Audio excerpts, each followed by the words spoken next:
everyone. Hunter Biden's gun crime trial in Delaware has officially kicked off, and the jury of 12 has been selected and seated with 4 alternatives. So prosecutors claim that Hunter lied about his drug use on an application of forms while purchasing a handgun back in 2018. Now, this is the first time the child of his sitting president has been on trial for a felony, not to mention a felony for a law that his father helped pass. Wah, wah.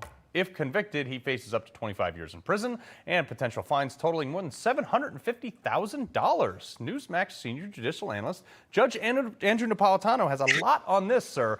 First, and this is a pretty strong case.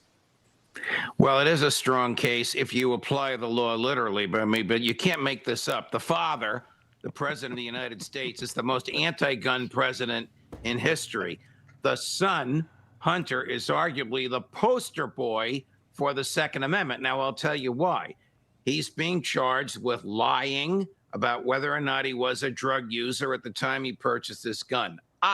But the Supreme Court says the gun rules today must reflect the public understanding of gun rules when the Second Amendment was ratified in 1791. When you didn't have to register, when they didn't care whether you smoked hemp, and you didn't have to tell them. So the statutes under which the son is being prosecuted, even though they were written by the father, are probably unconstitutional. How's that for strange bedfellows, Carl? But if this happened to me, they'd bury me under the jail, plain and simple. Like, I jumped through every hoop in the world to just get a gun permit to carry a gun legally. This guy's waltzing in high as a kite, buying guns left and right. What's going to happen? Well, I don't know. His defense is that he went through rehab, and at the time he actually made the purchase, he was not high and was no longer addicted.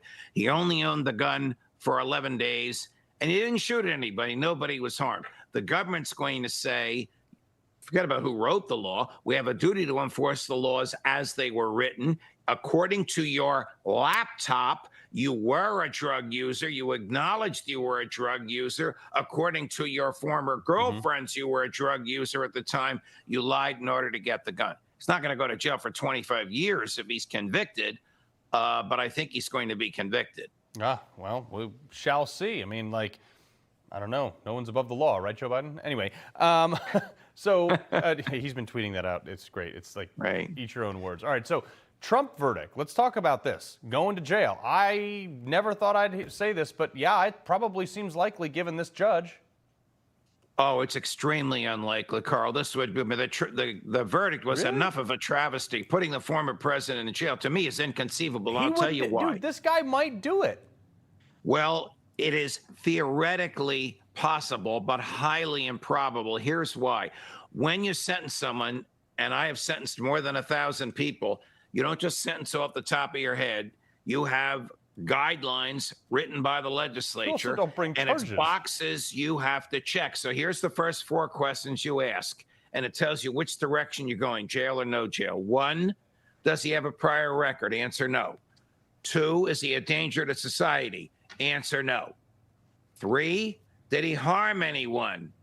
What victim? Answer no. All those, there's no victim. All of those 3 questions, those first 3 questions tell you non-incarceration.